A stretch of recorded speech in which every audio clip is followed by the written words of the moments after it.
Pesona si gadis desa, episode 122 dengan judul Sebuah Kehangatan.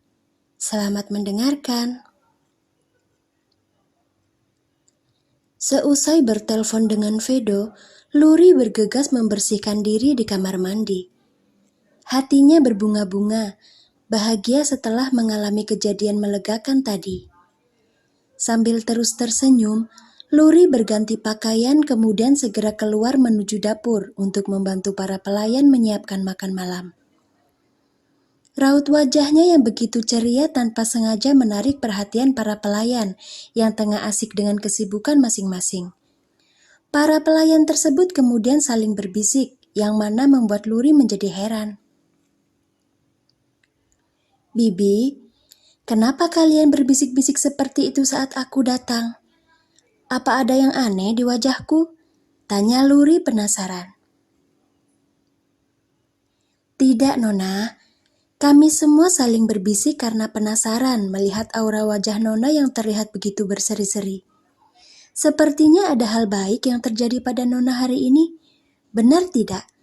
goda salah satu pelayan sambil terkekeh pelan.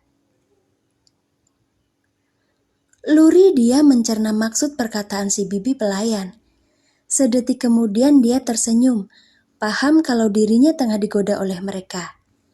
Sambil menatap piring di atas meja, Luri pun memberitahu alasan kenapa wajahnya bisa terlihat berseri-seri. "Bibi, apa dulu di antara kalian ada yang mengalami jatuh cinta?" tanya Luri sedikit tersipu.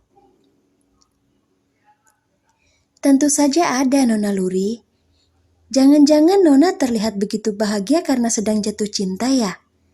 Pasti jatuh cintanya pada Tuan Vedo. Benar tidak?" jawab bibi pelayan.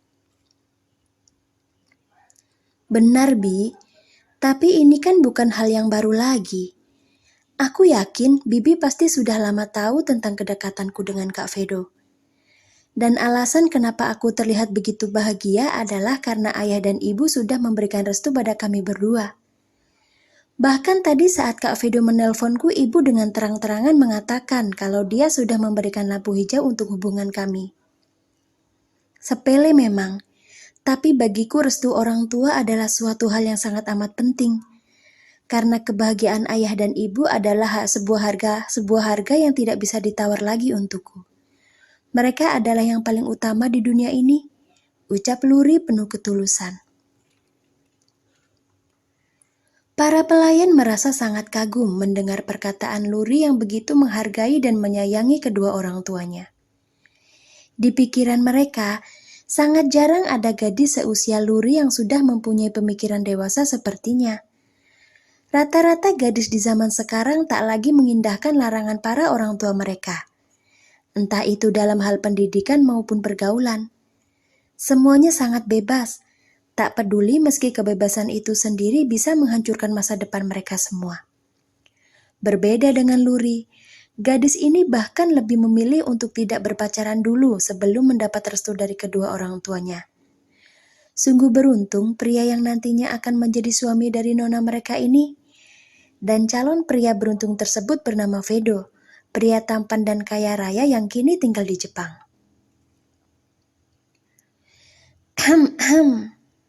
Pantas saja rumah ini terasa sangat sepi.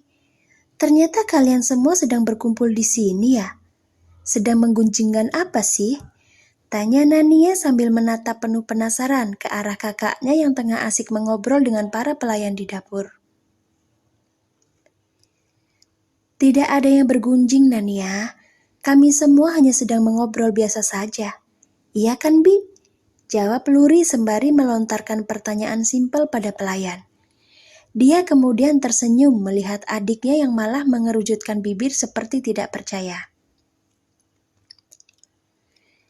Dengan raut wajah yang masih terlihat masam, Nania berjalan mendekat ke arah kakaknya kemudian membantu menyusun gelas di atas meja. Sebenarnya tadi itu Nania ingin bersemedi di dalam kamar saja untuk mencari pencerahan dari Tuhan tentang cara apa yang harus dia gunakan untuk membalas Jovan. Sampai detik ini Nania masih tidak terima dikatai cabai-cabean oleh kakak kelasnya itu. Jadi apapun yang terjadi, dia harus segera membalasnya. Entah itu memakai cara kasar maupun cara halus, yang terpenting dendamnya bisa terbalaskan. Namun niatan Nania yang ingin bersemedi gagal saat sang ibu masuk ke dalam kamarnya. Dan dia akhirnya keluar kamar setelah diberitahu kalau terlalu lama berada di dalam kamar seorang diri bisa kerasukan setan. Kenapa? Masih marah pada Jovan ya? Tanya Luri sembari memperhatikan wajah adiknya yang masih terlihat sangat kesal. Tidak hanya marah, Kak. Tapi aku juga sangat meradang dikatai sebagai gadis cabe-cabean. Memangnya Kak Jovan itu tidak bisa membedakan ya mana gadis baik-baik dan mana gadis urakan? Aku sangat tersinggung Kak Luri, jawab Nania.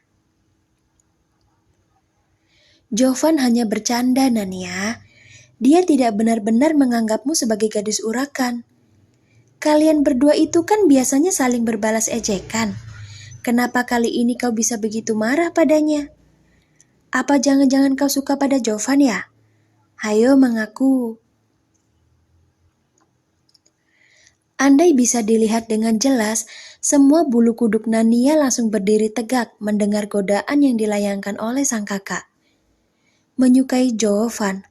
Astaga, di mata Nania, Jovan itu tak lebih seperti anak laki-laki manja yang masih bau kencur. Mendengar orang tuanya mau berpisah saja, Jovan sudah langsung menyakiti dirinya sendiri. Lalu alasan apa yang bisa membuat Nania memiliki perasaan lebih pada kakak kelasnya itu? Lain cerita kalau Jovan adalah pria mapan dan juga dewasa. Nania mungkin akan berpikir untuk mendekatinya. Lumayanlah untuk menumpang hidup enak. Kak Luri, aku itu hanya akan menyukai laki-laki seperti Kak Vedo. Dia memang menyebalkan, tapi rupa dan uangnya bisa mendatangkan ketenangan. Sedangkan Kak Jovan, ya ampun, sekolah saja dia masih dibiayai oleh orang tuanya.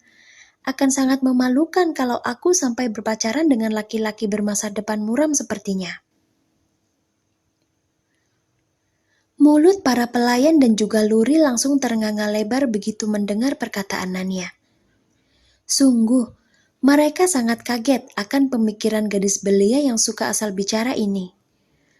Untung saja Jovan tidak ada di sana. Kalau iya, pasti anak itu akan malu sekali dikatai seperti itu oleh Nania. Sudahlah, jangan membicarakan Kak Jovan lagi.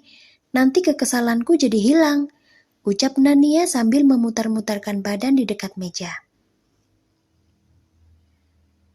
Bukannya bagus ya Non kalau kekesalanmu hilang.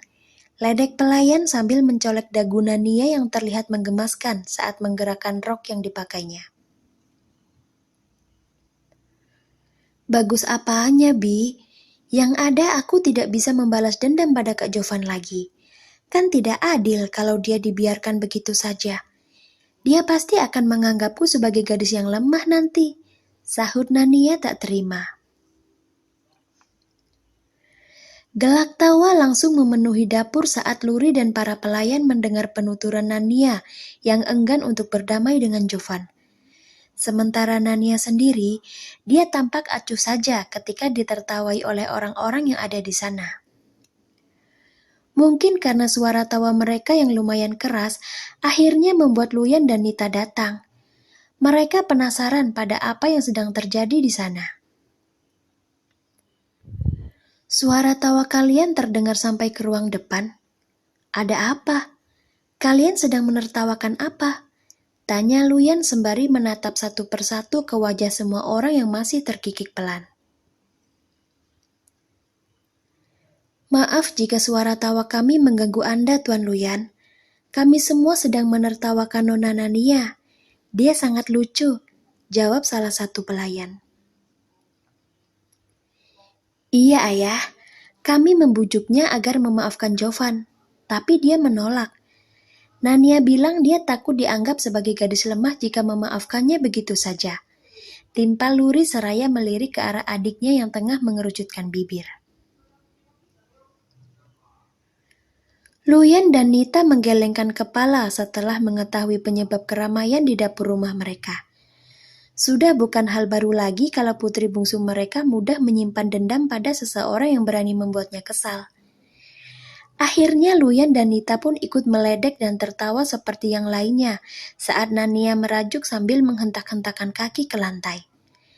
Mengabaikan rengekan Nania yang meminta mereka untuk berhenti menggodanya. Sederhana memang, tapi kejadian kecil seperti ini mampu menghadirkan sebuah kehangatan di diri semua orang.